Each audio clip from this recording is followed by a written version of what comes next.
நான் திருமாவளவனோட பெரிய ஆள். ஒரே மேடையில் சேரப்பட்டு உட்கார்ந்திருந்தாலும் கூட அரசியல் அரங்கத்தில் பலரும் புருவங்களை உயர்த்தி என்ன தேர்தல் முடிந்த பிறகு மாநாடு நடத்துகிறீர்கள் என்று வியப்பாக பார்க்கிறார்கள், கேள்வி எழுப்புகிறார்கள். வழக்கமாக தேர்தலை ஒட்டி மாநாடுகளை நடத்துவது அரசியல் கட்சிகளின் நடைமுறையாகும். நம்மை பொறுத்தவரையில் தேர்தலை குறிவைத்து காய்களை நகர்த்துவதில்லை. பிரச்சனைகளின் அடிப்படையில் போராட்ட களங்களை அமைக்கிறோம். கருத்தியல் சார்ந்த மாநாடுகளை அவ்வப்போது ஒருங்கிணைக்கிறோம். ஆக நாம் நடத்துகிற போராட்டங்கள், நாம் ஒருங்கிணைக்கிற மாநாடுகள், இவை அனைத்தும் தேர்தலை குறிவைத்ததாக ஒருபோதும் அமைந்ததில்லை. அப்படி நாம் திட்டமிட்டதில்லை. நம்மை பொறுத்தவரையில் நம்முடைய போராட்ட வாழ்க்கையின் ஊடாக அவ்வப்போது நாம் தேர்தலை எதிர்கொள்கிறோம், அவ்வளவுதான். தேர்தலை நோக்கிய பயணம் இல்லை நம்முடைய பயணம். நம்முடைய பயணத்தின் ஊடாக தேர்தல் அவ்வப்போது வந்து செல்கிறது. அதை நாம் எதிர்கொண்டுதான் ஆக வேண்டும்.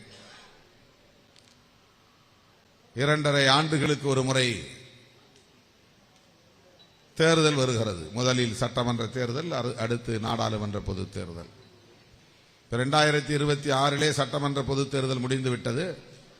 அடுத்து 2029 நாடாளுமன்ற பொது தேர்தல் வரப்போகிறது. அரசியல் கட்சிகள் அடுத்த தேர்தலுக்கு தயாராகி கொண்டிருக்கின்றன. உள்ளாட்சி தேர்தல் எப்போது வேண்டுமானாலும் வரலாம். அது தமிழ்நாடு மாநில அரசு முடிவெடுக்கக்கூடிய ஒன்று. அந்த காலக்கெடு முடிந்த பிறகும் நடத்தினாலும் நடத்துவார்கள். முடிவதற்கு முன்னதாகவே கலைத்துவிட்டு வேகமாக நடத்தினாலும் நடத்துவார்கள். அது மாநில அரசின் கட்டுப்பாட்டில் உள்ள அதிகாரம். 2029 நாடாளுமன்ற பொது தேர்தல். அந்த தேர்தலை ஒட்டி கூட்டணி கணக்குகளை தீர்மானிப்பது, காய்களை நகர்த்துவது அரசியல் கட்சிகளின் தவிர்க்க முடியாத செயல் திட்டங்களாகும். நம்மை பொறுத்தவரையில் நாம் நம்முடைய இலக்கு எதுவோ அந்த இலக்கை நோக்கி சிந்திக்கிறோம். நம்முடைய இலக்கு என்ன? இலக்குன்னா நாம் எந்த இடத்தை நோக்கி போய் சேர வேண்டும், இந்த இயக்கம் மக்களை எந்த இடத்தை நோக்கி இட்டு செல்ல வேண்டும் என்று தீர்மானிப்பதுதான் இலக்கு.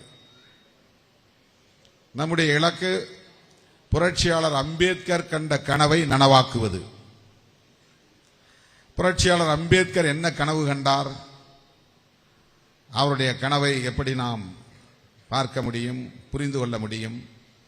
புரட்சியாளர் அம்பேத்கர் என்ன கனவு கண்டார் என்றால், சாதிகள் இல்லாத ஒரு தேசத்தை கட்டமைக்க வேண்டும் என்பது அவருடைய கனவு. சாதியை ஒழிப்பது அவருடைய கனவு. எதற்காக சாதியை ஒழிக்க வேண்டும்? அதை ஒழிக்க முடியுமா? எதற்காக சாதிகளை, சாதிய கட்டமைப்பை, சாதிய சமூகத்தை ஒழிக்க வேண்டும் என்று புரட்சியாளர் அம்பேத்கர் விரும்பினார் என்றால், மக்களிடையே சமத்துவத்தை நிலைநாட்ட வேண்டும் என்பதுதான். சமத்துவத்தை நிலைநாட்டுவதற்கும் சாதியை ஒழிப்பதற்கும் என்ன சம்பந்தம்? இங்கேதான் சம்பந்தம் இருக்கிறது, தொடர்பு இருக்கிறது. சாதி சமத்துவத்திற்கு எதிரானது. சமத்துவம் இங்கே நிலை பெற வேண்டுமானால் அல்லது மீட்கப்பட வேண்டுமானால் சாதிய கட்டமைப்பு நீடிக்கிற வரை அது நிகழாது.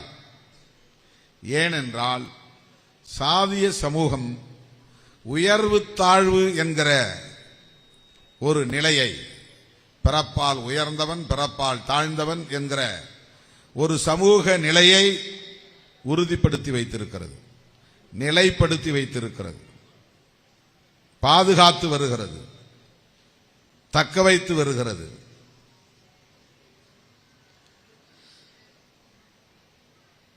பணக்காரனாக இருந்தாலும் ஏழையாக இருந்தாலும் இந்துவாக இருந்தாலும் வேறு எந்த மதத்தை சார்ந்தவனாக இருந்தாலும் ஆணாக இருந்தாலும் பெண்ணாக இருந்தாலும் அவர்களிடையே இந்தியாவில் மட்டும் இழையோடிக்கொண்டே இருக்கிற ஒரு பொது உளவியல் இருக்கிறது. எவ்வளவு முற்போக்கான அரசியலை பேசக்கூடியவர்களாக இருந்தாலும் கூட, மனிதநேயம் உள்ளவர்களாக இருந்தாலும் கூட, ஏதாவது ஒரு புள்ளியில் சாதி உணர்வு வெளிப்படும். நான் இந்த சாதி, நீ எந்த சாதி. சாதியை தெரிந்து கொண்ட பிறகுதான் அவர்களுக்கு மனம் அமைதி பெறும். அதன் பிறகு வெவ்வேறு மாதிரி சிந்தனைகள் உருவாகும். அது வேறு. தெரியாத வரையில் அது ஒரு பெரிய போராட்டம் வருது. இவன் என்ன ஆளா இருப்பான், நம்மள மாதிரியே கருப்பா இருக்கிறான், நம்மள மாதிரியே தமிழ் பேசுறான், நம்மள மாதிரியே ட்ரெஸ் பண்றான், இவன் ஸ்லாங் பார்த்தா இவன் தென் மாவட்டம் மாதிரி தெரியுது, இல்ல மேற்கு மாவட்டம் மாதிரி தெரியுது. அந்த மொழி ஸ்லாங்னா பேசுற அந்த உச்சரிப்பு முறை இருக்கு இல்லையா, கோயம்புத்தூர்காரங்கன்னு ஈஸியா புரிஞ்சுக்கலாம், திருநெல்வேலிக்காரங்களை ஈஸியா புரிஞ்சுக்கலாம், மதுரைக்காரங்களை புரிஞ்சுக்கலாம், மெட்ராஸ் பாஷையை புரிஞ்சுக்கலாம். ஆனா அவனும் தமிழன் தான், நெல்லையில் இருக்கிறவனும் தமிழன் தான், கோயம்புத்தூர்ல இருக்கிறவனும் தமிழன் தான். பேசுற முறையில, உச்சரிப்பு முறையில, இந்த விழிப்பு முறையில் இந்த மாறுபாடு இருக்கும். இப்ப ஒரே மாதிரி தான் இருக்கிறோம், ஒரே மொழி தான் பேசுறோம், தோல் நிறமும் ஒன்னாதான் இருக்கு. எல்லா சாதியிலும் ஒரு ஆளை கொண்டு வந்து ஒரு இடத்துல நிப்பாட்டி இந்தியாவை சாராத ஒரு வெள்ளைக்காரனை கொண்டு வந்து நிறுத்தி இந்த ஆட்கள் ஏதாவது உனக்கு வேறுபாடு இருக்கா பாருப்பான்னு கேட்டா ஒரு வேறுபாடு இருக்காது. அவனுக்கு எல்லாம் கருப்பா இருக்கிறீங்கப்பா. முக்குளத்தூர்ல ஒரு ஆள், நாடாறுல ஒரு ஆள், செட்டியார்ல ஒரு ஆள், முதலியார்ல ஒரு ஆள், தலித்துகள்ல ஒரு ஆள், எல்லாத்தையும் கூட்டி உட்கார வச்சு ஒரு இடத்துல நிப்பாட்டி வெள்ளைக்காரனை கொண்டாந்து காட்டி, ஏம்பா இவங்க யாராவது உங்களுக்கு தெரியுதா, வித்தியாசம் தெரியுதான்னா, எல்லாம் கருப்பா இருக்கிறீங்க, ஒரே மாதிரி இருக்கிறீங்க, என்ன இதுல வேறுபாடு இருக்கு அப்படின்னு சொல்லுவான். ஆனா அவங்கள போய் கேட்டதான், அவனும் நானும் ஒரே மாதிரி இருந்தாலும் அவன் வேற நாங்க வேற, இவனுக்குள்ள மட்டும்தான் இருக்கு.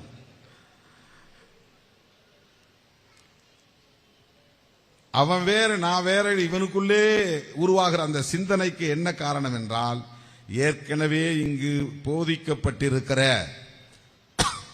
சமூகம் தொடர்பாக நிறுவப்பட்டிருக்கிற பொது உளவியல், ஒரு ஜெனரல் சைக்காலஜி, அது ஒரு மைண்ட் செட்.